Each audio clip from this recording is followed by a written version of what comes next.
आज आपण बीटाचं रायतं किंवा कोशिंबीर करू। नमस्कार मंडळी, वेलकम टू निराली माय चॅनल।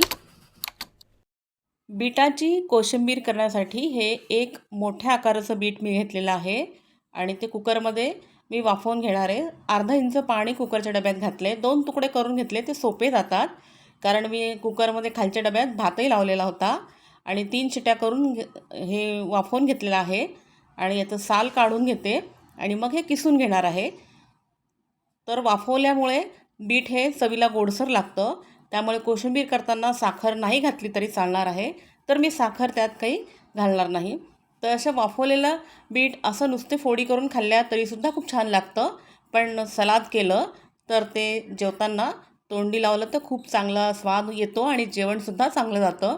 आणि असं वाफवलेलं बीट आणि टोमॅटो घालून आपण असं बीटाची सूपसुद्धा करू शकतो।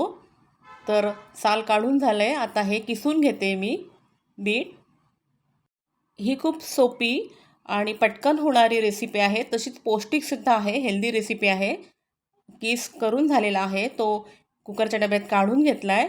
आता त्यामध्ये चवीनुसार मीठ घातलेलं आहे आणि साखर तुम्ही घालणार नाही, सुरुवातीलाच सांगितलं, कारण ते गोडसर झालेलं आहे। दही त्यात घालते, दही हे घट्ट असावं, तसंच ते फारसं आंबट देखील नसावं। तर 1 कप दही घेतलेलं आहे आणि हे चांगलं मिक्स करून घेते आणि हे मिक्स झाल्यानंतर त्याला छान एक तडका देणार आहे। तर हे मिक्स करून झालेलं आहे पहा। निराली माय चॅनलवर इतरही रेसिपीचे इन्फॉर्मेटिव्ह व्हिडिओज आहेत, आपण ते नक्की पहा।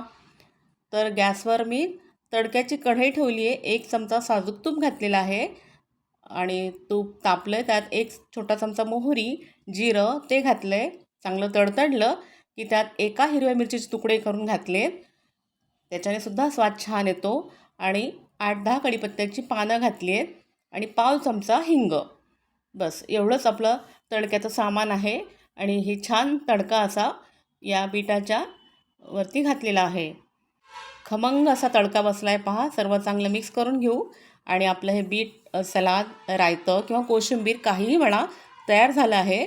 आपली जेवणाची डावी बाजू तयार झाली, जेवण निश्चितच चांगलं जाणार आहे। तुम्हीसुद्धा ट्राय करा। पहिल्यांदाच चॅनलवर आला असाल तर शेअर अँड सबस्क्राईब निराली माय चॅनल। थँक्यू।